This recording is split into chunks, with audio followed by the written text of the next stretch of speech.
from Prince Rupert St. George had earlier, and that we can have this improved for future generations of Canadians and the preservation and growth of our resource. Thank you. The honourable member for St. John's East will have 5 minutes for questions and comments when the House next returns to debate on the question that's before the House. But now we will proceed to statements by members. Déclaration des députés, l'honorable député d'Ottawa-Vanier. The honourable member for Ottawa-Vanier. Today marks the last day in the remarkable public service career of Yaprak Baltachulu.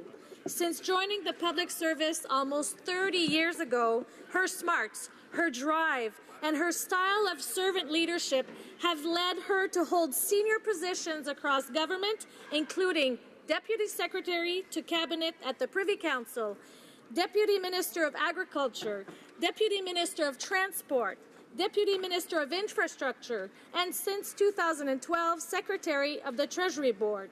Sous sa direction. Under her leadership, the Treasury Board Secretariat of Canada has been listed as one of the 100 best employers in Canada. On top of heading departments and advising ministers and prime ministers, Yaprak has also devoted herself to mentoring a new generation of women leaders in the public service, ensuring that women have the place that they deserve at the highest levels of government. In fact, at Treasury Board, 70% of upper management is made up of women. Join me, Mr. Speaker, in giving our sincere congratulations and best wishes to Yaprak on her retirement. Merci beaucoup, on behalf of all Canadians. The honourable member for Calgary, Shepherd. Mr. Speaker, I rise today in memory of Stan Block, who passed away from the midst of the Rocky Mountain Calvary Chapel congregation and the community on February 27, 2018, at the youthful age of 65. Stan will be greatly missed by Lori, his wife of 43 years, his children, grandchildren, mother, siblings, friends, and fellow congregation members. Stan dedicated his life to serving God, which included 17 years as associate pastor at Rocky Mountain Calvary Chapel. Those of us who knew Stan loved him for his positive, encouraging, and faithful servant that he was. He leaves a legacy of running with patience the race that is set before us, looking on to Jesus, the author and finisher of our faith. My sincerest condolences go out to the family, and especially to his wife, Lori, to his friends, and to his fellow congregation members. Stan leaves a legacy of service to Christ that will long fuel the passion of those whom Stan brought to him. Thank you, Mr. Speaker. The honourable member for St. Boniface, Mr. Speaker, in mid-April, Winnipeggers will don everything and anything white. A whiteout is coming, and the Bell MTS Place will be a sight. Après un hiver qui sembla interminable. After a winter that seemed endless at times, sometimes even harsh, another winter storm is expected in my hometown. For Stanley is our new chant of choice. For Wheeler, Liney, Hellebuck, and Shifley, too many to voice. La ténacité de Perrault. Perrault and his teammates' tenacity makes us smile, and the young people on the team show great promise. Our city has tasted much victory. Our curling team Jones, and our Bison women's hockey. So you see, Mr. Speaker, Winnipeg is aglow as we rise together and say, "Go Jets, go! Go Jets!" The honourable member for Vancouver, Kingsway. Mr. Speaker, this April is Daffodil Month, and once again, Canadians across the country will be donating their time and money to the Canadian Cancer Society. No family is untouched by this disease. 2 in 5 Canadians receive a cancer diagnosis in their lifetime, yet thanks to improved treatments, the survival rate has now reached 60%. This is in no small part thanks to the research and support provided by Daffodil Sales. Yet, the fight against this disease goes on, and too many Canadians lose loved ones to cancer every year. Through the generosity of Canadians and the hard work of the Canadian Cancer Society, we know we will make great progress in the future. On behalf of the New Democratic Party of Canada, I wholeheartedly encourage all members of this House and Canadians everywhere to show their support this April by wearing a daffodil and giving all they can in the fight against cancer. The honourable member for Hamilton West, Lancaster, Dundas. Mr. Speaker, this weekend millions of Canadians and well over 1 billion of people around the world will gather together with family and friends to celebrate Easter. For Christians, Easter is one of the holiest seasons where we celebrate the passion, death, and resurrection of Jesus Christ. This is a season where we focus on joy that can often come after struggle and sorrow. And I'd like to point out to this House His Holiness's remarks on his Palm Sunday sermon, where he encouraged youth to continue to advocate for justice. J'encourage nos jeunes à ne pas. I encourage our youth to not be afraid to defend justice. Mr. Speaker, I wish a happy Easter to all of my colleagues and fellow citizens who are celebrating this Holy Week. Let us take time as we gather with loved ones and be inspired by the beautiful Easter message of hope and renewal. Joyeuse Pâques à tous et à... Happy Easter to everyone. Bona Pasqua. Honourable member for Langley Aldergrove. Mr. Speaker, this is Holy Week when Christians observe Passover, Good Friday, and Easter Sunday to remember the crucifixion and triumphant resurrection of Jesus Christ. Because of his loving sacrifice for each of us, we have forgiveness and hope. This week, we also gather with family and friends. Diane and I will be spending Easter here in Ottawa with our son, John, our wonderful daughter-in-law, Jen, and our grandchildren, Carrington and Richie. They're visiting from Kentucky. John is a brilliant professor and doctor of microbiology at the University of Louisville. Jen is a director of Louisville's largest long-term and palliative care facility for seniors. Carrington likes to play the ukulele and wants to be the President of the United States.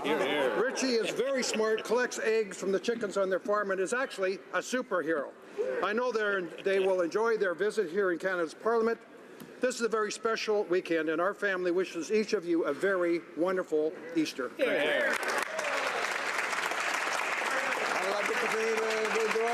The Honourable Member for Vaudreuil-Soulanges. Mr. Speaker, on the weekend, I celebrated 6 years of remission with my family. Like every year, I celebrated by giving time to fantastic organizations in Vaudreuil-Soulanges who work constantly to help those fighting cancer. This year, I proudly took part in the Great Spin with my good friend and neighbor, Mei-Lin Yi, who invited her Sisters Reloaded and other members of our community to raise some much-needed awareness and some funds at Physical Park. On April 28th, I will be joining the Hudson Fire Department, the Canadian Cancer Society, and organizer Ali Nadeau for Hudson's 5th annual Shave to Save, helping to shave heads, raise awareness, and raise funds. Et en juin prochain, This June, I'll be participating in the 15th edition of the Relay for Life in Pincourt Olympic Park. This year, I am honored to serve alongside 14 exceptional ambassadors, led by our captain, the Mayor of Pincourt, Mr. Yvan Cardinal. I encourage all members of our community to support these initiatives and all opportunities to act as residents as in the fight against cancer. Member for Mount Royal. Mr. Speaker, I rise today to congratulate the Lord Reading Law Society on its 70th anniversary. Lord Reading, which was created in 1948, was founded with the mandate of lobbying for fair representation of Jewish attorneys within the Quebec Bar and on the bench after decades of discrimination. As discrimination against Jewish attorneys was gradually eradicated, Lord Reading turned its attention to fighting for the rights of all minorities, including Quebec's English-speaking attorneys and judges. Mr. Speaker, I would ask all my colleagues to help me honor this terrific organization. Its President, David Ategi, Vice President Ina Nakim, as well as past President Larry Markowitz join us on the Hill today. Let's wish them continued success in their efforts to promote the equality and rights of all within the legal community and Quebec society at large, and I take this opportunity to wish all my colleagues a very happy Passover. The Honourable Member for Calgary Confederation. Mr. Speaker, most of us go to work in the morning expecting to come home again. This is not a luxury that our nation's frontline law enforcement officers enjoy. Their jobs are unpredictable, and so are the consequences of their work. Every day they go to work hoping they'll come home after their shift. Every day they put their lives on the line. Every day we borrow these courageous individuals from their families. Their families live in a constant state of trepidation until they hear the reassuring sound of the front door opening. This week, Constable Jordan Forget, a 5-year member of the Calgary Police Service, was shot twice in the line of duty. While his injuries are serious, he is stable and expected to recover from his wounds, and thank God for that. On behalf of all Calgarians, we just want to thank Jordan and his fellow officers for their service. We wish Jordan a speedy and full recovery, and I look forward to having him back on duty again soon. The Honourable Member for Brassard-Saint-Lambert. Mr. Speaker, some of my Liberal colleagues and I care deeply about the welfare of animals. As part of our consciousness-raising meetings, we looked at the transportation of animals to slaughter and the sometimes atrocious conditions they are transported in. Heartened to learn that it is possible to do much better. Last fall, we met with Lockhart Transport, a family-owned company from Ontario that has voluntarily upgraded its trailers to ensure for the humane transportation of livestock. 6 years ago, Angie Lockhart and her family decided to change their business model to ensure humane handling of animals. This meant that Lockhart had to be innovative in retrofitting existing trailers with better designs to include onboard water, ventilation systems, and ramps that are easier to climb, all for the benefit of animals as well as keeping up with how other countries are handling livestock. Lockhart is an that has embraced what technology has to offer to better the transportation of livestock. Congratulations to Angie and her entire team. Excellent. The Honourable Member for Mississauga, Aaron Mills. Mr. Speaker, I watched footage of a small boy covered in dust, face streaked with blood, eyes bearing hopelessness, being pulled out of rubble and into an ambulance. The brave people that saved this boy's life, along with tens of thousands like him, wore white helmets and belonged to the Syrian Civil Defense.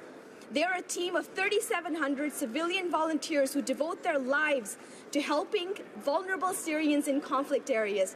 243 white helmets have lost their lives since 2013. They're here in Ottawa today so MPs can learn firsthand the brave work they do in Syria and what our Liberal government's support has meant for them on the ground. Support from our government has helped them increase women volunteers in their organization and provide more services for women and children, including access to first aid. Mr. Speaker, I ask my colleagues to join me in commending their bravery, their dedication, and their commitment to saving lives. They are the heroes of our time.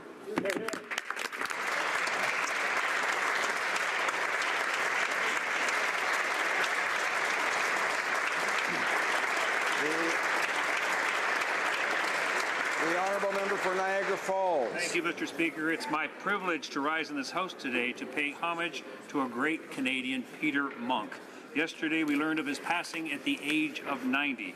Peter Monk founded one of the world's largest gold producers, Barrick Gold Corporation, and Mr. Monk became the epitome of the Canadian dream. He was born in Budapest and escaped Hungary with his family in 1944 when the Nazis invaded. He arrived in Canada with only a suitcase and, among other things, sold Christmas trees to help support himself as a student.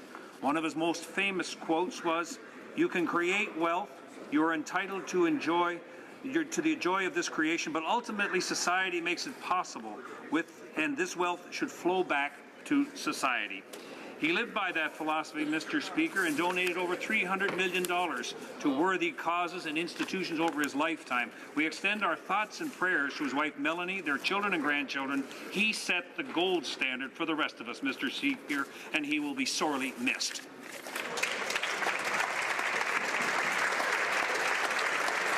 The Honourable Member for West Vancouver, Sunshine Coast, Sea to Sky Country. On World Autism Day, I would like to pay tribute to the leadership of Wendy and Serge Kokia.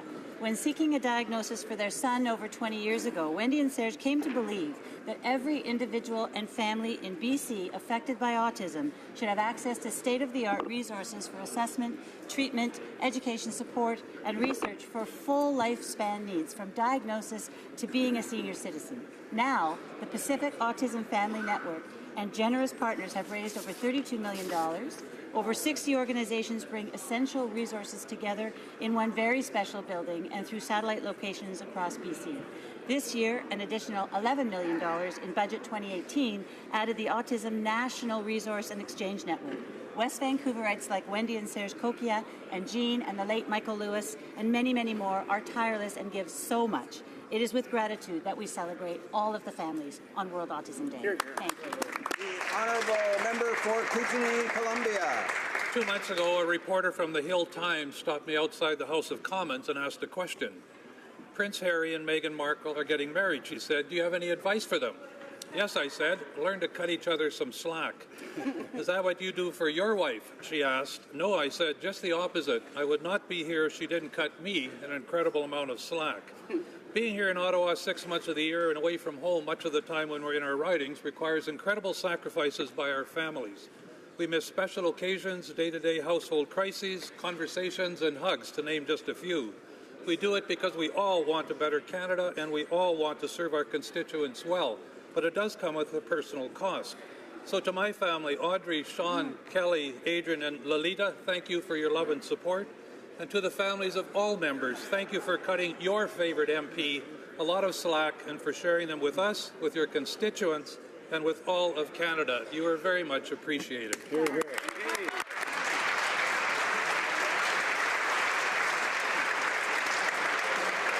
The honourable member for Barrie, Springwater, Oromadante. Thank you, Mr. Speaker. For months now, my colleagues and I have been speaking against the Liberals' value test on jobs for youth.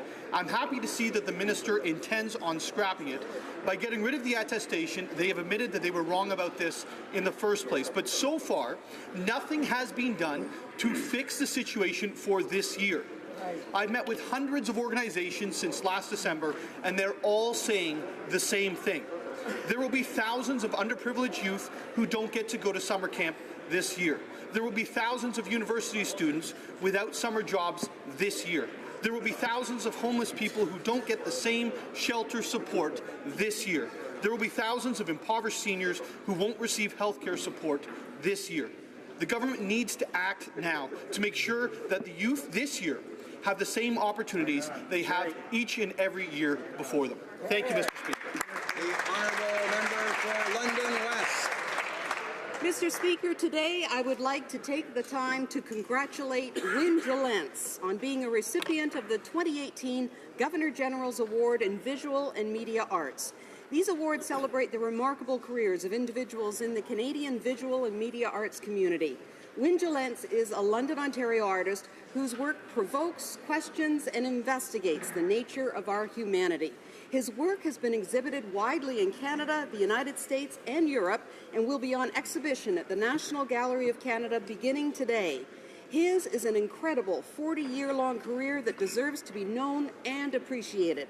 I applaud Wynne Gillentz for being one of the 8 recipients this year receiving this prestigious award.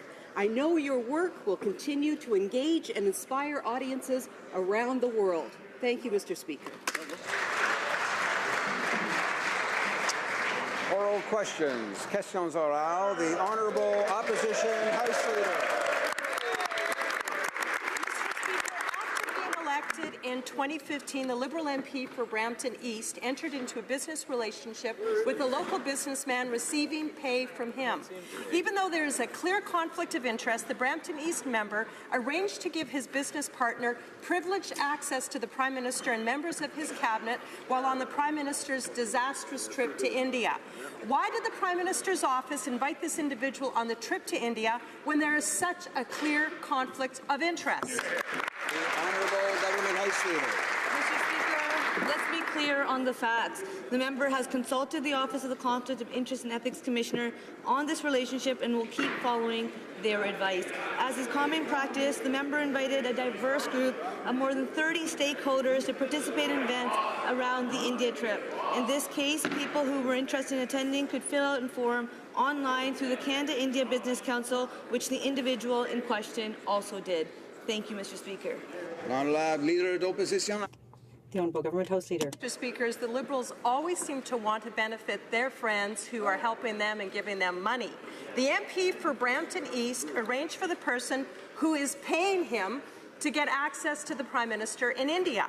We have a Conflict of Interest Act, Mr. Speaker, to avoid this exact type of behaviour. But the Liberals seem to have no regard for the Conflict of Interest Act. They're under constant investigation for these breaches. Mr. Speaker, again, who in the PMO authorized the attendance of this individual on the trip to India? The Honourable Government House Leader. I have a lot of regard, respect for officers of Parliament, and that's why the member has consulted the Office of the Conflict of Interest and Ethics Commissioner on this relationship and will keep following their advice. We were proud to be joined by hundreds of community leaders and members of the business community to strengthen our ties with India. But I remind the member that the individual in question also received an invitation through the Canada-India Business Council, which I think we can all agree is very important work. Thank you, Mr. Speaker. The Honourable Opposition House Leader. Now, let's be clear. It was the opposition that have referred this to the Conflict of Interest Act, to the office. It wasn't the Liberal member. Yet again, we have another questionable person travelling with the Prime Minister on his disastrous trip to India, and no one on the Liberal side who's willing to take responsibility. So much for transparency and accountability. All we get from these Liberals is denial and deflection. Mr. Speaker, what's next? Is the Prime Minister going to blame India for this new debacle? Honourable Government House Leader. And I will continue to remind all Canadians that we are proud to be working to create more opportunity for the Canadian middle class and those working hard to join it. The member has consulted the Office of the Conflict of Interest and Ethics Commissioner on this relationship and will keep following their advice. MPs and business organizations will often invite communities and business leaders to join these business exchanges, increase Canada's standing in the global community, and we're going to continue doing just that. Thank you, Mr. Speaker. Honourable Deputy Richmond Athabasca. The Honourable Member for Richmond Athabasca. Mr. Speaker, 3 years ago, all members and senators voted unanimously in favour of Bill C-452 to combat procuring and human trafficking. All that is missing is the Prime Minister's signature for this bill to take effect. You heard me correctly, Mr. Speaker. All that's missing is the Prime Minister's signature to give our justice and public safety system the tools required to protect young girls living in the hell of prostitution and human trafficking. So my question is simple. What is the Prime Minister waiting for to sign the order? The Honourable Parliamentary Secretary. Thank you, Mr. Speaker, and I want to thank my colleague opposite for his question. Heinous crimes imaginable, and our government is working to combat it in many ways. We're committed to strengthening its efforts to combat it and to better protect victims. Bill C-38 proposes to give law enforcement and prosecutor new tools to investigate and prosecute certain human trafficking offences that can be particularly difficult to prove. These are strengthening measures which will help law enforcement. Our government is committed to advancing this legislation and looks forward to receiving broad support from all parliamentarians into its passage in law. Deputy Richmond Athabasca. The Honourable Member for Richmond Athabasca. Here are the facts. Thousands of young girls across Canada, including 2,000 in Quebec alone, are in the grasp of pimps and street gangs. Since 2013, members and senators have done their duty and unanimously supported, all of them, including the Prime Minister, who was in opposition at the time, all supported Bill C-452. So when it comes time to legalizing marijuana, there's no problem moving quickly. But when it comes to defending our young girls who are facing pimps, it's taken a long time for the Prime Minister to sign the document. What is he waiting for? The Honourable Parliamentary Secretary. Well, thank you, Mr. Speaker, and it begs the question, if the opposition Conservatives were so concerned about human trafficking, why did they make cuts to law enforcement? Why did they make cuts to the entire public safety apparatus to the tune of $750 million? Mr. Speaker, as I said, this government believes in combating human trafficking. It's a very serious criminal offense. We've engaged with the Chamber and the other place. We're listening to parliamentarians. We're listening to stakeholders right across the country, and we will pass this law with the support of all parliamentarians. The Honourable Member for Berthier-Masquinongé. Mr. Speaker, yesterday the Prime Minister held a fundraising activity in Montreal. It will come as no surprise that Stephen Bronfman was there. Remember him? He was pointed out and identified in the Paradise Papers. Who else? Mitch Garber, recently appointed president of the board for a new federal organization appointed by the Minister of International Trade. The Prime Minister thanked these people for the time that they've dedicated to the movement, but also for all the money they're paying to participate at these events. Mr. Speaker, will the Prime Minister, does the Prime Minister thank his friends by doing them favors as well? Democratic institution. concrete action to improve our already strong and robust rules around political fundraising events. That's why the Minister of Democratic Institutions introduced Bill C-50, which would give more information to Canadians than ever before by letting them know who is going to fundraisers and when they'll be happening and the amount required to attend.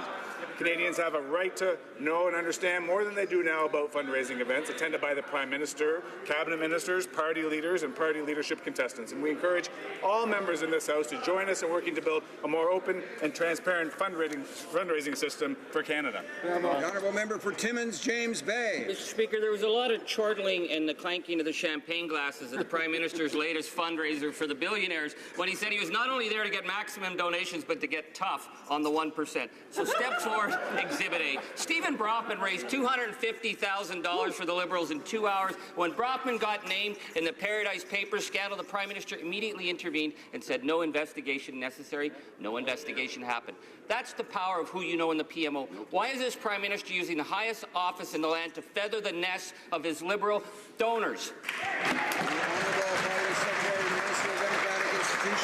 Mr. Speaker, the truth is that this party is leading the way with openness and transparency in fundraising. We are a shining example for what all parties in this House could do, and it's very curious, in fact, that the party from which this question proceeds is itself still keeping its information about its fundraisers a secret. Won't the member join our example? The Honourable Member for Timmins, James Bay. Well, the idea that the Prime Minister is hanging out with billionaires to protect the hard-pressed middle class is like telling us that those billionaire Liberal turkeys showed up and asked for an early Easter. I mean, as if. Which brings us to Mitch Garber. Now, he is a mega donor, and the Liberals paid him back by giving him his own agency. Ooh. And they call it Invest in Canada, when it's really another case of investing in friends of the Liberal Party. Doesn't this Prime Minister understand that public service in this country needs to be more than a patronage smorgasbord for his friends, his donors, and his insider pals?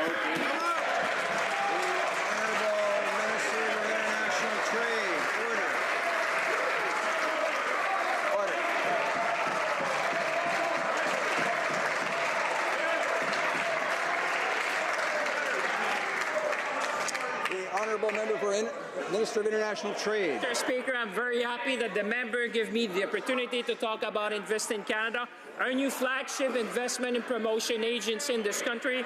I was traveling the country, Mr. Speaker, to make sure that Canadians know of this new agency. I am very proud we have appointed Mitch Garber, the chair of Cirque du Soleil, as a third chair for this agency. And we appointed also Yan McKay, which is the director of the Vancouver Economic Commission. We put people who understand business to bring business in Canada, because that's the way to create jobs around this country. The Honourable Member for Berthier-Masquinongé.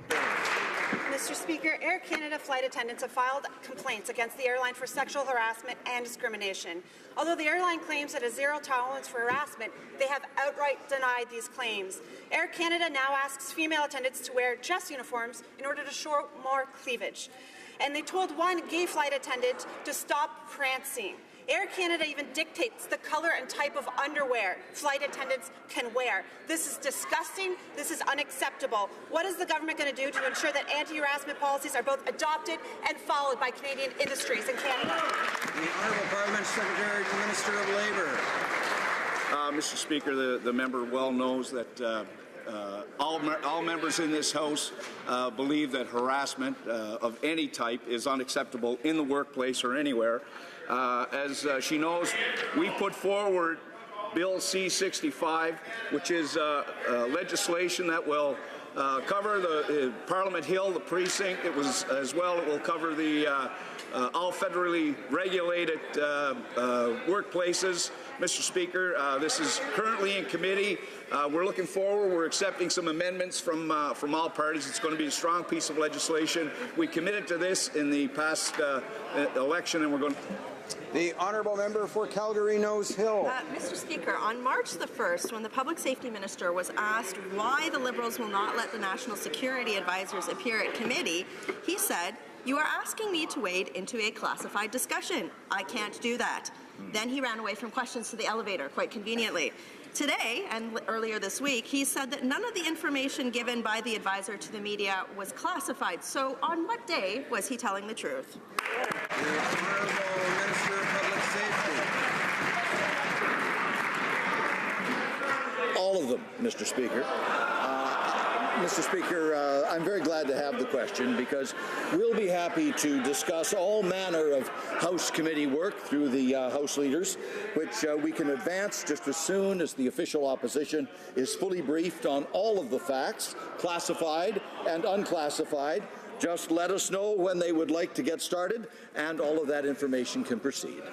Well, member for Calgary Nose Hill. Mr. Speaker, I think Canadians want to understand who trotted out the National Security Advisor to give classified or not classified information to the media who didn't know what was classified or what wasn't classified. So, Mr. Speaker, really what we know here is the government is trying to cover up the fact that they sent someone out to spin that they had a ridiculous conspiracy theory that somehow the Indian government was to blame for the Prime Minister's disastrous appearance. So, Mr. Speaker, why are the Liberals trying to cover this up? Why don't they just come clean? Minister of Public Safety.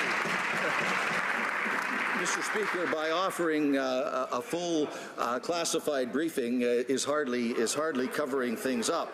The opposition has confirmed that they don't want to be encumbered by the truth when they're asking questions. Therefore, they are choosing to remain willfully ignorant of the facts. And there are other consequences too, Mr. Speaker, like the voting at the end of last week, which forced the opposition to vote against very good things that Canadians want. For example, the honourable member's party voted against the settlement of Yazidi women and girls in Canada.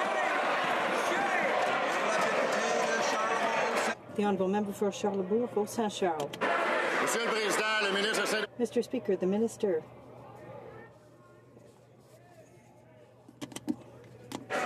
Order. The honourable député de Charlebourg, Saint-Charles. The honourable member for Charlebourg, Saint-Charles. Well, thank you, Mr. Speaker. What's important here is that what we see is that the Liberals think that it's appropriate to offer the media a briefing when representatives of the people, the elected members of this House, aren't entitled to the information. The minister said himself that the information was not sensitive and confidential, but he's bent on not sharing it with MPs. So since the information given to the media wasn't sensitive, will the minister confirm that the media who received the briefing from the National Security Advisor are free to report, word for word, everything they heard during the briefing session? The Honourable Minister. Mr. Speaker, the Leader of the Opposition complains that he won't be able to ask questions about classified information. But, Mr. Speaker, that is exactly true already. What's classified needs to remain classified. What's being offered to the Leader is a full description of all the facts so that he can know what's classified and what's not. And then he'll be fully equipped to discharge his responsibility rather than just political gamesmanship. The honourable member. Mr. Speaker, let's be honest. If the briefing to the media didn't include sensitive information, there's no reason why the journalists couldn't share it with Canadians. The minister seems to be stuck in his talking points from the PMO, but what I want to know is if the minister can confirm that the media who received the briefing are free to report everything they heard during that information session, that briefing session. Yes or no?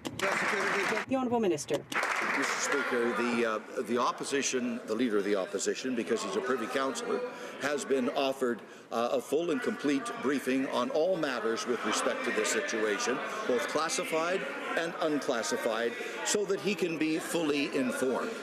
If he willfully refuses to be fully informed, Mr. Speaker, it appears that his only objective is a political game that has nothing to do with the truth. Honourable Member for Chilliwack, Hope. Mr. Speaker, what we've been asking for is for Parliament to get the same briefing that the National Security Advisor gave to journalists. But we know that the National Security Advisor isn't the only person that the Public Safety Minister in this government is muzzling. They're also muzzling journalists, preventing them from reporting on what they heard in the unclassified briefing. So when will this minister stop muzzling the National Security Advisor, stop muzzling journalists, stop the cover-up, and tell Canadians the truth? Yes.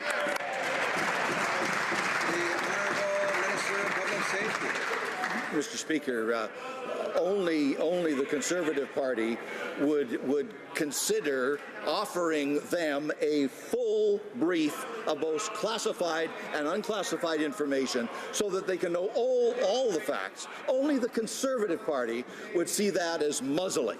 The fact of the matter is, Mr. Speaker, they are tying themselves into some strange knots because they forced themselves last Friday to vote against some very good things the Canadians want. For example, Mr. Speaker, the funding for injured members of the RCMP, they voted against that, Mr. Speaker, and they voted against benefits for veterans. The honourable member for Chilliwack Hope. Mr. Speaker, it's a sad spectacle to see a member who has served the House for this long reduced to reading talking points from the Prime Minister's office. And it's also sad to see him continue to stand against a briefing for members of Parliament, asking simply to receive the same briefing that members of the media received. Right. Now members of the media are confirming that the National Security Advisor told them they could not report everything that they received, even though it was an unclassified briefing. Right. So why won't this minister simply do the right thing, stop covering up, and allow the National Security Advisor to appear before parliamentarians?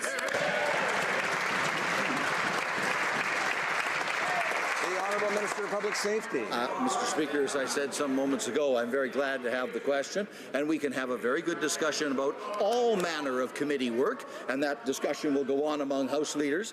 But step number one, Mr. Speaker, is for the opposition to stop the political game and, in fact, inform themselves of all the relevant facts. The offer has been made for a full briefing, both classified and unclassified, so the Leader of the Opposition can have all of that information and then base himself on the truth and not some silly innuendo that they've dreamed up for themselves.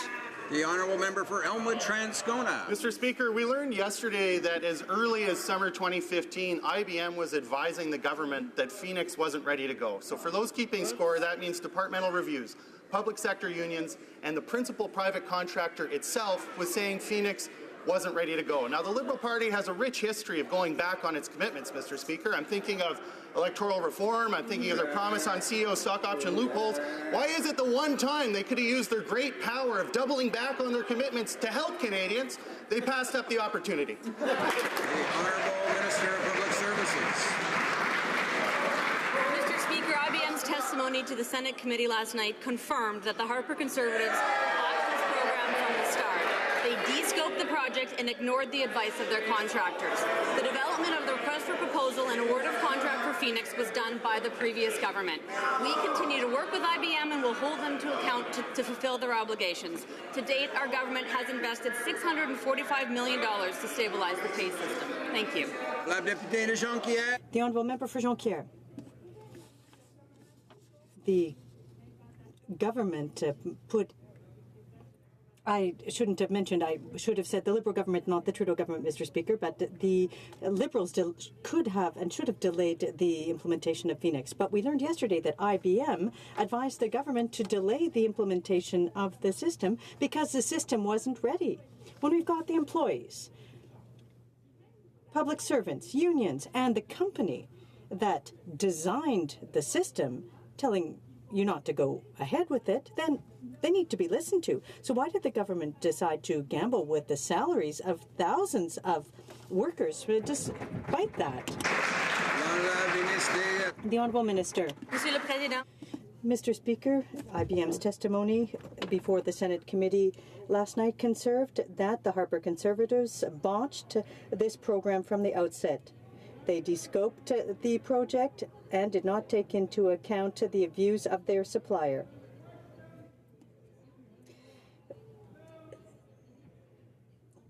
We will continue to collaborate with IBM and will hold them accountable for fulfilling their obligations. Bignard. The Honourable Member for Lévis-Lotbinière. Mr. Speaker, with the Liberals, ethical problems are commonplace. This time, we learned that the member for Brampton East was hired by a construction company after becoming a member of Parliament. And coincidentally, the owner of that company was invited on the disastrous trip by the Prime Minister to India. But it's impossible to find out who invited the men because both the MP and the Prime Minister are saying the other did. So who's telling the truth here, Mr. Speaker, and why all the smoke and mirrors? Mr. Speaker, let's clarify the situation. The MP consulted the Conflict of Interest Commissioner regarding these relations and continues to follow their advice, as was often done in the past. Some 30 stakeholders were invited to participate in activities surrounding the trip to India. In this case, people could fill out a form online through the Canada-India Business Bureau, and that was done in this case. Speaker, the Conflict of Interest Code demands all members uphold their public duties with honesty and fulfill the highest standards so as to avoid real or apparent conflicts of interest. Mr. Speaker, this member's conduct goes well beyond apparent conflict. This is a blatantly formalized case of a cash-for-access retainer. Mr. Speaker, was the member's boss invited on the India trip to seek business in India, or was he invited to hang with the Prime Minister and the Ministers of Infrastructure and Innovation to get an inside track on contracts in Canada? The Honourable Government House Leader. Stated earlier, I shall repeat again that the member has consulted the Office of the Conflict of Interest and Ethics Commissioner on this relationship and will continue following their advice. But I remind the member that the individual in question also received an invitation through the Canada-India Business Council, which I think we can all agree does some important work. Thank you, Mr. Speaker. The Honourable Member for Thornhill. Mr. Speaker, this Liberal government has abandoned even a half-hearted acknowledgement of members and ministers' ethical obligations under the Conflict of Interest Act and Code. Again, Mr. Speaker, a question asked and unanswered yesterday. Will the Prime Minister, will this Liberal government, disgraced by a spectrum of ethical lapses and violations, do the right thing and clean up the mess themselves, or are they leaving it once again to the Ethics Commissioner? The member has consulted the Office of the Conflict of Interest and Ethics Commissioner on this relationship and will continue working with their office and following their advice, as I would encourage all members to do. Thank you, Mr. Speaker. Member for Calgary-Midnapore. Mr. Speaker, the Conflict of Interest Code is very clear. MPs are not to use their position to further our own private interests or those of another person or entity. Yet the member for Brampton East did just that. He ensured one of his private sector employers, the president of a large construction company, gained access to both the Prime Minister as well as key Liberal cabinet ministers. Obviously, both stand to profit as a result. Does the Prime Minister believe the Conflict of Interest Code is wrong, or does he just think the Liberals are above it? Hear, hear. The Honourable Government House Leader. That we be clear on the facts. The member has consulted the Office of the Conflict of Interest and Ethics Commissioner on this relationship and will keep following their advice. As is common practice, the member invited a diverse group of more than 30 stakeholders to participate in events around the India trip. In this case, people who were interested in attending could fill out a form online through the Canada-India Business Council, which the individual in question also did. Thank you, Mr. Speaker. The Honourable Member for St. Hyacinthe Bagot. Mr. Speaker, the Parliamentary Budget Officer has just published a new report on Phase 1 of the Liberal Infrastructure Plan. It confirms what we already knew, and it's hardly surprising the Liberals have failed to deliver. Half of the planned millions have not yet been allocated to projects. Half. The municipalities have been waiting for far too long for that money and for the Liberals to keep their promise. So on their behalf, I ask the government, where is the plan? The Honourable Parliamentary Secretary to the Infrastructure Minister. Mr. Speaker, Canadians from all across the country have benefited from over 3,000 projects approved under Phase 1 of the infrastructure plan to update public transit. After decades of inaction by the previous government, over $4 billion in federal funding has been approved for those projects, and the money will be spent as soon as our partners submit their applications. Thank you. After quietly announcing the end of the current caregiver program, the minister was forced to change course by stating he would engage in consultation about the future of the program. At committee, IRCC officials committed to providing details of the consultation process to members. To date, no information has been provided, even though multiple consultations have already taken place. My direct request to attend the consultation with caregivers in Ottawa was denied. We were told that it was not a consultation meeting. Why did the minister's staff mislead my office, and why the secrecy? The Honourable Minister of Immigration and Refugees. Services that caregivers give to Canadian families, and in fact we have recognized the importance of reuniting caregivers with their own families. That is why we invested more money and more resources to make sure that we bring down the processing time for caregivers from 5 years under the previous government to under 12 months under our government, and we are moving very quickly to also eliminate the existing cases under the living caregiver programs. The two existing programs are actually working well. We're conducting an assessment to make them even better. But let me be very clear. We will always maintain pathways to permanent residency for caregivers. Thank you, Mr. Speaker. The Honourable Member for Don Valley North. Mr. Speaker, I'm pleased to hear from the scientists in my region that after a decade of questions from their international counterpart about why the Conservative government was opposed to science, Canada is once again being viewed as a leader in science around the world, and that many of their international counterparts want to work in Canada. Can the Parliamentary Secretary to Science tell this House what our government is doing to capitalize on our renewed scientific reputation to recruit the top international talent? Excellent. The Honourable Parliamentary Secretary for Science. Thank you, Mr. Speaker. Canadians can be proud that the world is once again looking to Canada as a leader in science. Top scientists and researchers from around the world want to come to Canada. Last week,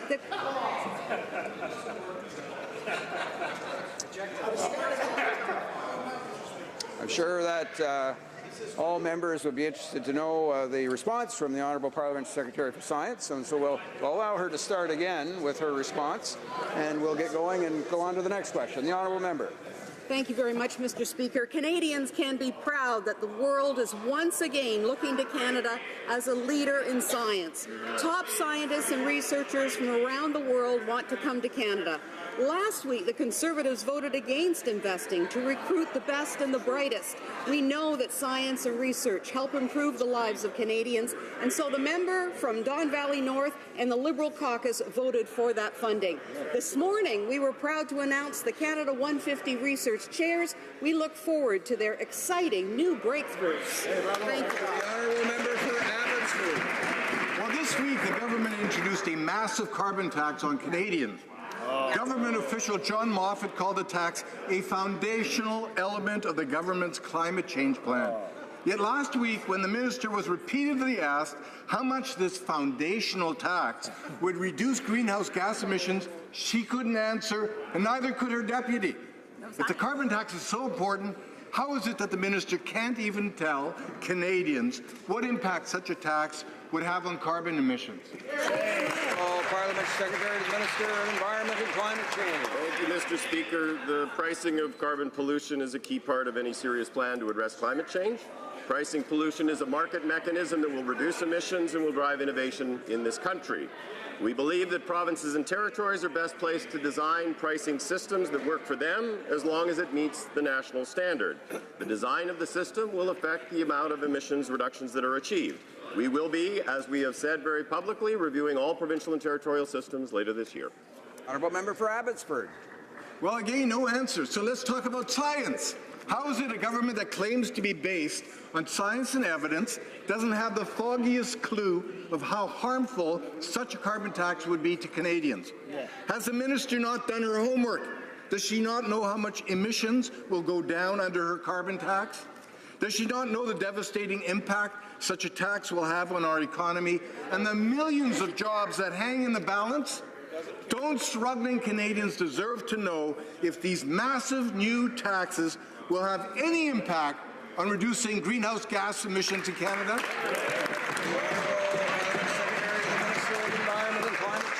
Mr. Speaker, Canadians know that addressing climate change is an important issue, and any thoughtful approach and plan includes the pricing of carbon pollution.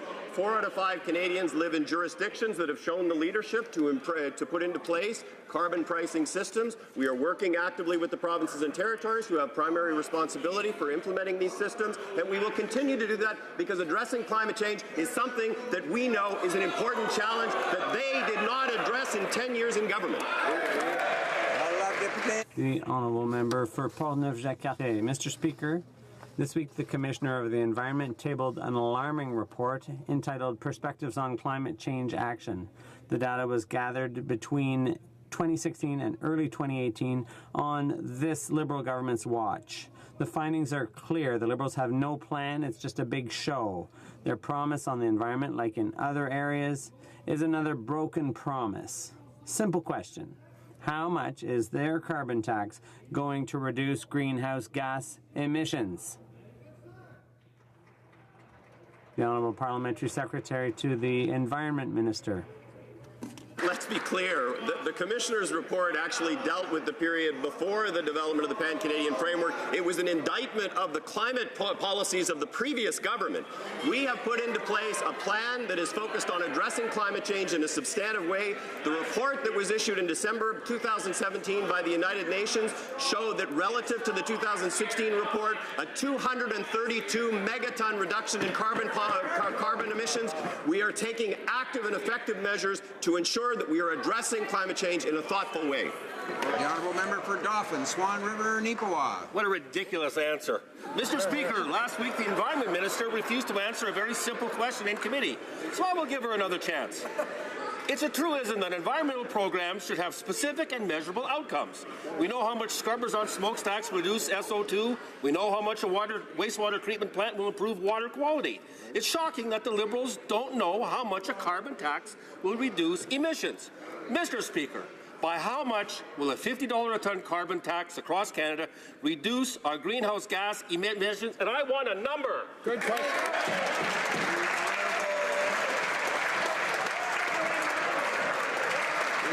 Parliament Secretary to the Minister of the Environment and Climate Change. Mr. Speaker, Canadians recognize very well that the environmental policies of the previous government were an abject failure, whether it was addressing climate change, environmental assessment, biodiversity, and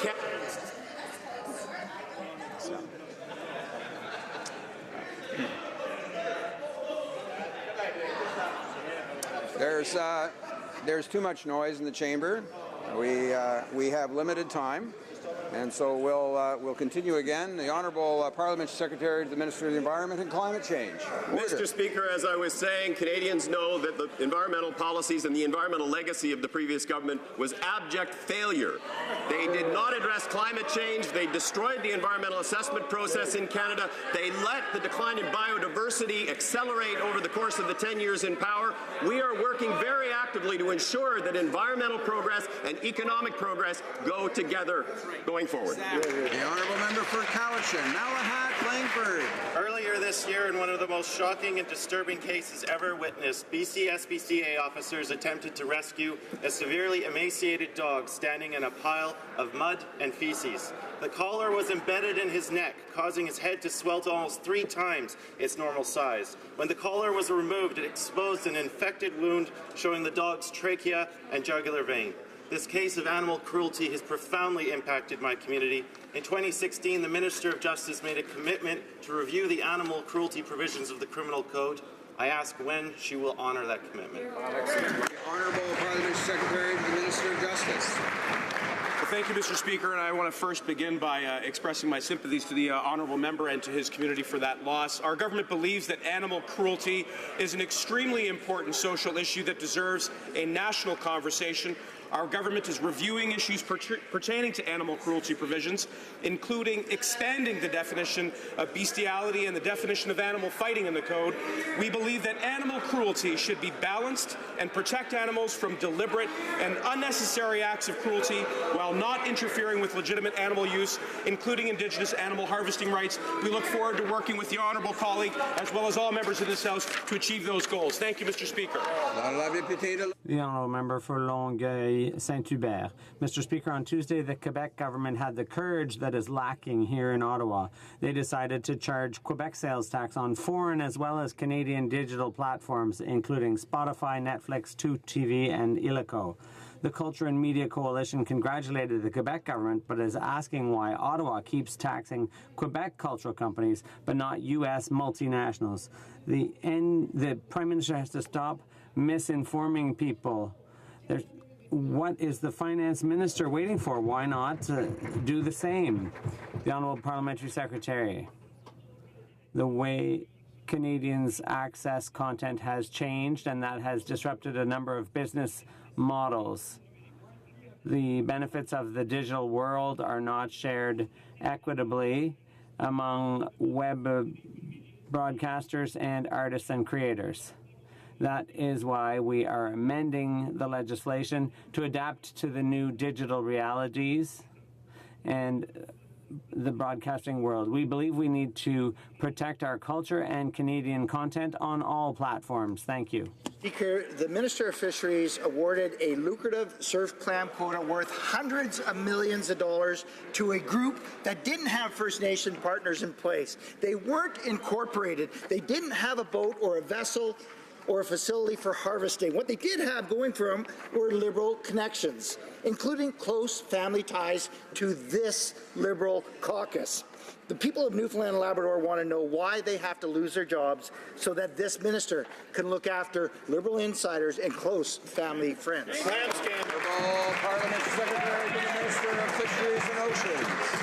Mr. Speaker, I hope you will allow me. This has been my first opportunity to address this member since he's come back.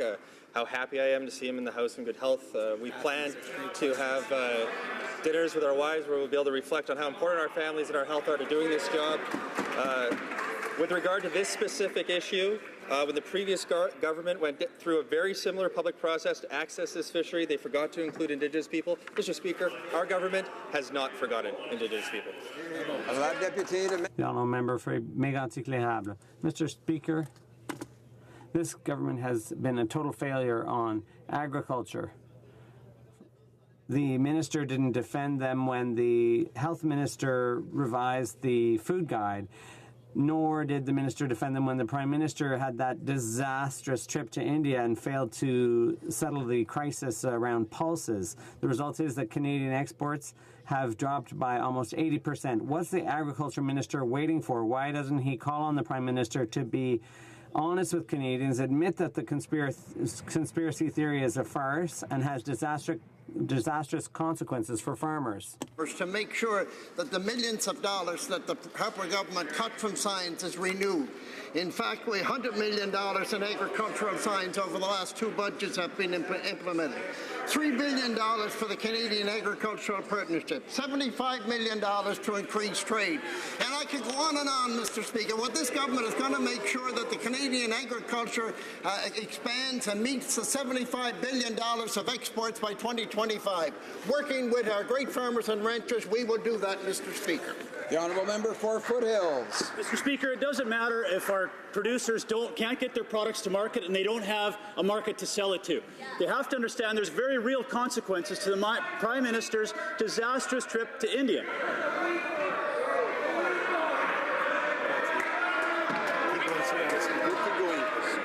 Sorry. Mr. Speaker, let's...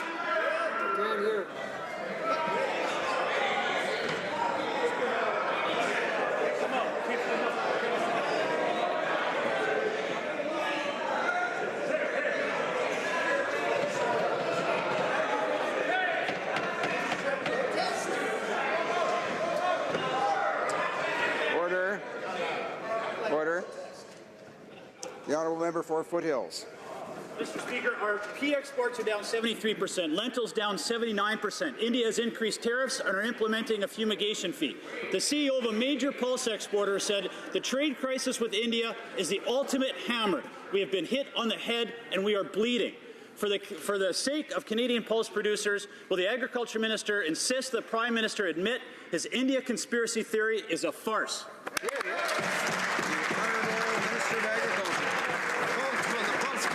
Very supportive of the work the government has done to take this issue to the highest level when they went to India, Mr. Speaker.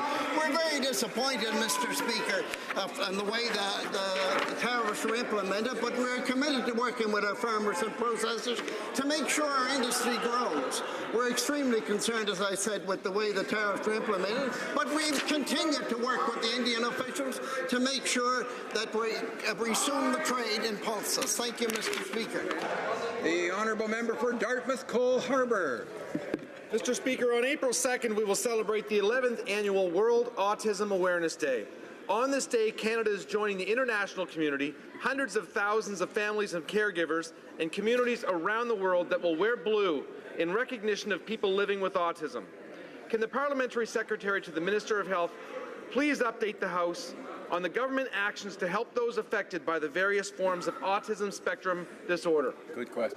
The Honourable Parliament Secretary to the Minister of Health. Thank you very much, Mr. Speaker, and I'd like to begin by thanking my colleague from Dartmouth Cole Harbour for his question and for his leadership on this file. Mr. Speaker, our government is committed to supporting Canadians living with autism spectrum disorder. I'd also like to take a moment to acknowledge the compelling advocacy of the member from Edmonton West Eskewin on this important issue as well. And that's why, quite frankly, Mr. Speaker, I was disheartened that the Conservatives' recent motion went against our 2018 investment of $20 million in new funding to support people with autism spectrum disorder and their families. And so on World Autism Awareness Day 2018, I would encourage all members of this House and all Canadians to learn more about autism and how each of us can work together to make a difference. Member for Niagara West. Mr. Speaker, Canada's wine industry has created over 37,000 jobs. Wine is our highest value-added agricultural product. The U.S. Trade Representative recently said he wants even more access to our Canadian market, despite U.S. wine exports to Canada already increasing by over 2,500% since 1988. And I will also add a $500 million trade surplus. Will the minister confirm that the government will not trade away the 37,000 jobs in our wine industry at the 11th hour with these NAFTA talks?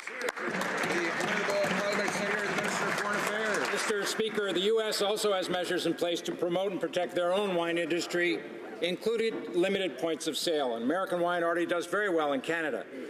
The U.S. is our largest supplier of imported wines. The priority of this government is to look out for the interests of Canadians and the wine growers, including job creation and trade opportunities in various sectors and other venues. And we will stand up for Canadian industries, specifically the wine industry, and defend our workers. Thank you, Mr. Speaker. The honourable member for Belleuil-Chambly. Mr. Speaker, Ottawa can be very far away at times, and that's what Patrick Lagacé wrote in a story a couple of weeks ago about my constituent, Sophie Theus. Despite all the efforts by my team and by Sophie herself in the wake of her partner Nicholas's tragic death, she still doesn't have her permanent resident status, even though it had been approved already.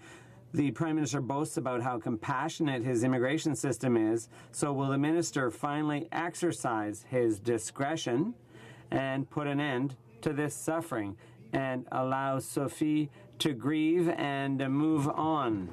The Honourable Immigration Minister. On respect for rules and standards, but also there is room for compassion and humanitarian considerations with respect to any particular case. The member opposite knows that I can't go into the details of a particular case due to privacy concerns, but I'm happy to meet with him at the end of question period to see what I can do to help him. Thank you. The honourable member for Dorval-Lachine-LaSalle. Mr. Speaker, when it comes to their health, women have the right to choice. A big part of women's health is access to a whole range of safe and effective contraceptives. However, the current public service health care plan only covers oral contraceptives. What has the government done to correct this situation for more than 650,000 federal public servants and their family members? Merci. The Honourable Parliament Secretary of the Minister, President of the Treasury Board. I'd like to thank the member for her question and her hard work. Respecting their rights, including reproductive health rights, is what our government does. In the public service, that means we're putting women and their health of women first, including their choice of contraceptives. I'm very happy to announce that effective April 1st, non-oral contraceptives will be covered under the public service healthcare plan. And as promised, we worked hard and collaboratively with the unions to bring this about, and we have delivered. The honourable member for Louis Saint Laurent. Mr. Speaker, all Canadians love the national anthem, O Canada, but unfortunately in recent months I've noticed that Radio-Canada and CBC are no longer playing the national anthem at 5 a.m. And why? They told me it's because they now broadcast 24 hours a day. But that's been the case since 2015, and they only stopped playing the national anthem a few months ago. Does the government agree with me that 1 minute per day is not too much to ask for to play the national anthem? It's not just a requirement, it's desirable. The Honourable Parliamentary Secretary. I appreciate the question, Mr. Speaker, and I'd like to point out, in defense of CBC, we reinvested $675 million in the public broadcaster, and we're always proud of the fact that under Maurice Bélanger, the words to the national anthem were changed to include women, because that's a good thing for everyone. Member for Rivière-du-Nord. Mr. Speaker, yesterday we tried to better protect our girls by speeding up the passage of C-38, a bill by this government to combat procuring. We liked C-452 better, but the Prime Minister flip-flopped. And now the Liberals, with Conservative complicity, voted down our motion to crack down on pimps. The Liberals and Conservatives prefer the status quo to protecting our daughters. How can the government justify its refusal to accelerate passage of its very own bill? The Honourable Parliamentary Secretary to the Justice Minister. Thank you, Mr. Speaker. I'd like to thank my colleague for his question. Trafficking is one of the most heinous crimes imaginable, and our government is working to combat it in many ways. We're committed to strengthening its efforts to combat and to better protect the victims of this crime. Bill C-38 proposes to give law enforcement and prosecutors new tools to investigate and prosecute human trafficking offences that can be particularly difficult to prove. Our government is committed to advancing this legislation, and we look forward to receiving support on its passage into law. Thank you, Mr. Speaker.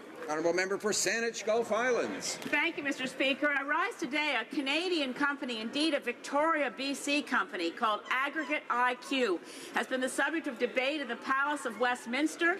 Our parliamentary colleagues there are hearing that this company played a significant role in manipulating data to affect the vote on the Brexit referendum.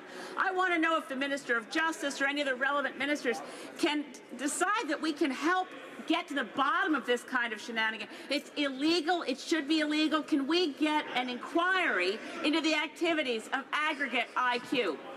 The Honourable Parliament Secretary for Democratic Institutions. Mr. Speaker, our government takes its fundamental responsibility to protect the private information of Canadian citizens and the integrity of our electoral systems extremely seriously, which is why we engaged the Communications Security Establishment to conduct the first ever threat assessment of Canadian democratic processes. The threat assessment looked at cyber threats facing our democratic process, and it's a critical step in addressing the potential issues Canadians may face. Happily, CSE found that there was no significant interference in the 2015 election, but we know that this is going to change in 2019, and that addressing this will take a whole-of-government approach. This is an issue that we take extremely seriously, which is why Budget 2018 committed over $750 million for... The Honourable Member for Nunavut. Thank you, Mr. Speaker. I've asked several questions in this House regarding the promised changes to the Nutrition North program that the Minister has publicly stated is failing Northerners. Last May, the response was that the new program would be launched very soon. In September, the response changed to, we intend to get it right this time. In December, it was, we are considering all feedback. Mr. Speaker, in Budget 2018, not one mention of Nutrition North. It seems with more time, there's less progress. Why is the government continuing to fail Nunavut by not fixing this broken program? The Honourable Parliament Secretary to the Minister of Crown, Indigenous you, Mr. Speaker, and I thank my colleague for his advocacy on this issue.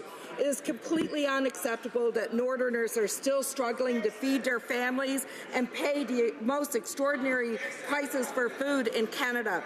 Our government has already expanded the Nutrition North program to include 37 more communities across Canada.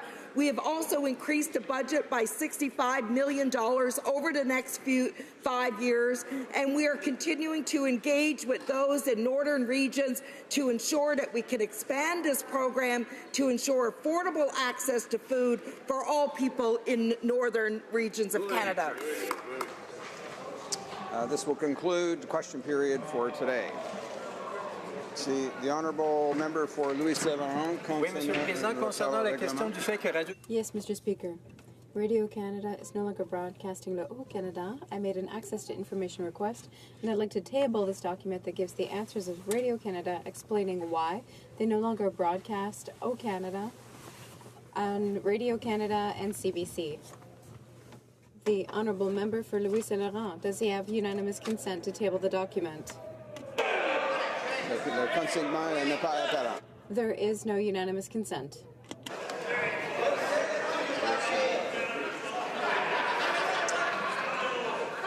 Tabling of documents, dépôt de documents. Pursuant to Section 79(2)(2) of the Parliament of Canada Act, it's my duty to present to the House a report from the Parliamentary Budget Officer entitled Status Report on Phase 1 of the new Infrastructure Plan.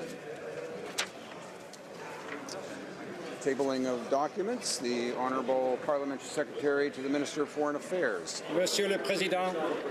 Mr. Speaker,